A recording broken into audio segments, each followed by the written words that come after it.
श्री शिवाय नमस्तुभ्यम।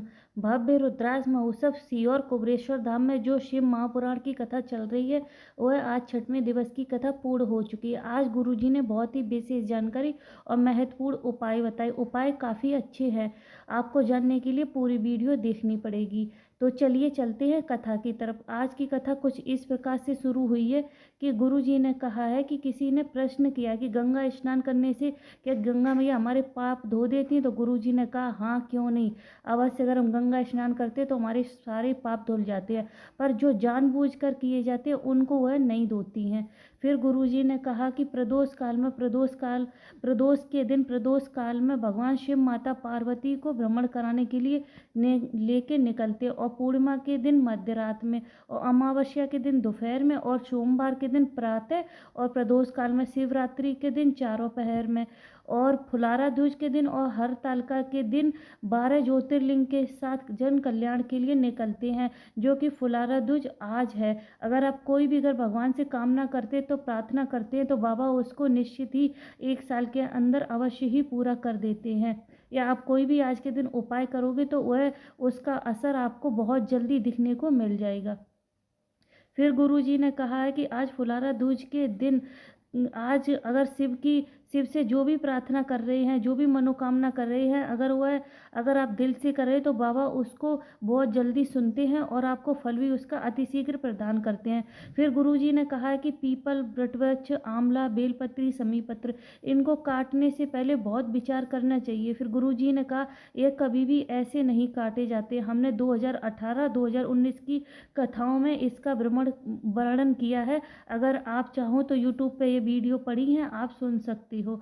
फिर गुरुजी ने कहा है कि अगर कोई भी विद्वान ब्राह्मण कह दे कि आपके घर में वास्तु दोष है या काल सर्प दोष है या किसी भी प्रकार का दोष है तो आपको घबराना नहीं है, आपको परेशान नहीं होना है। गुरुजी ने कहा जो पीपल का पेड़ होता है उससे थोड़ा सा कभी कभी पानी झड़ता है, तो उससे आपको एक बिंदी ले आनी है, और वह बिंदी आपको कहाँ पर स्पर्श करानी है वह हम आपको बता रहे हैं, उससे आप अच्छे से समझ लो।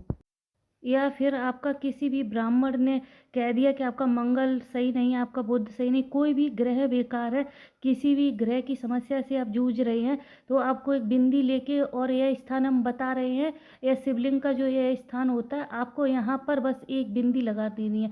मात्र उस पीपल के वृक्ष जो जल टपकता है उससे आपको एक बिंदी लेकर और यहाँ पर स्पर्श करा देनी है। इससे जो भी ग्रह बेकार होंगे वो सब इक्वल हो जाएंगे, सब ठीक हो जाएंगे, और आपकी जो भी घर में वास्तु दोष होगा वह भी समस्या का समाधान हो जाएगा। बस आपको इतना करना है, इस स्थान पर आप स्थान अच्छे समझ लो, यहाँ पर आपको एक बिंदी का स्पर्श करा देना, मात्र एक बिंदी।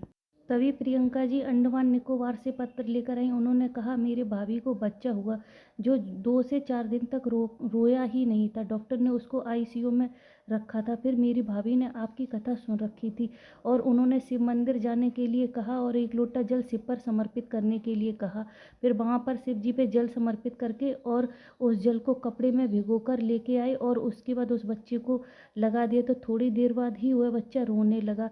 उसके बाद मेरे पिताजी को, जो कि 12 सालों से शुगर थी, उसकी बहुत दिक्कत थी, बाबा की कृपा से वह भी ठीक हो गई। बाबा का धन्यवाद करने के लिए कथा पंडाल में आई हूँ। फिर गुरुजी ने कहा अगर आप रामकृष्ण के भक्त भी हैं तो भी आपको शिवरात्रि का व्रत अवश्य करना चाहिए, इससे कि आपको राम कृष्ण से शिव ही मिलवाते हैं और वह आपको जल्दी से जल्दी उनसे मिलवा दे। फिर गुरुजी ने कहा कि आपकी ज़िंदगी में कितना भी दुख हो, कितनी भी विपदा हो, कितना भी कष्ट हो या धन की कोई भी समस्या हो, आप घर मकान बनवाना चाह रहे हो, आपके पास धन नहीं, आप बेटी का विवाह करना चाह रहे हो तो आपको धन नहीं है, तो आपको क्या करना है, आपको कांता चक्र का नाम लेना है।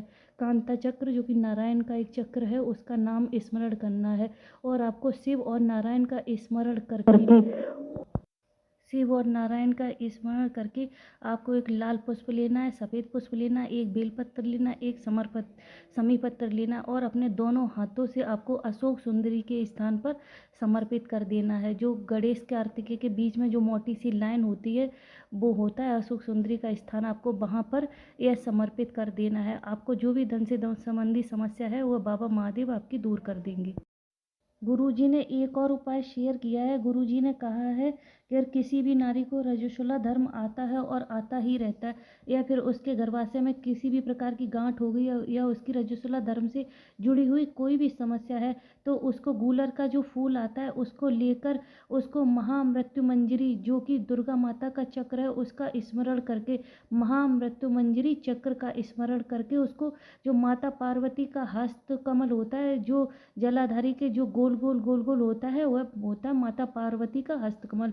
उस पे आपको वह फूल समर्पित कर देना है। वह फूल आपको उठा लेना है, फिर या तो आपको मंदिर के बाहर बैठ के या अपने घर आकर भी आप उसको खा सकते हैं। उसको उससे क्या होगा, उससे आपकी जो भी जुड़ी समस्या है वह सब कुछ ठीक हो जाएगी, उसमें आपको आराम मिलना निश्चित है। गुरुजी ने फिर कहा कि अच्छा तो नहीं लगता है हमें यह सब व्यासपीठ पे बोलते हुए, लेकिन नारी के कल्याण के लिए, माताओं के कल्याण के लिए हमें व्यासपीठ से ये सब बातें बोलनी पड़ती हैं, क्योंकि उनसे जुड़ी समस्या है, कोई भी परेशानी है, तो हमारा फ़र्ज़ है, हम शास्त्र पढ़ते, पुराण पढ़ते, तो हम उन्हें अच्छी जानकारी दें, जिससे कि उनको कोई भी दिक्कत है, परेशानी है, उसमें उन्हें आराम मिल सके। तो गुरुजी ने आज ये 2 उपाय बहुत अच्छे से शेयर किए हैं।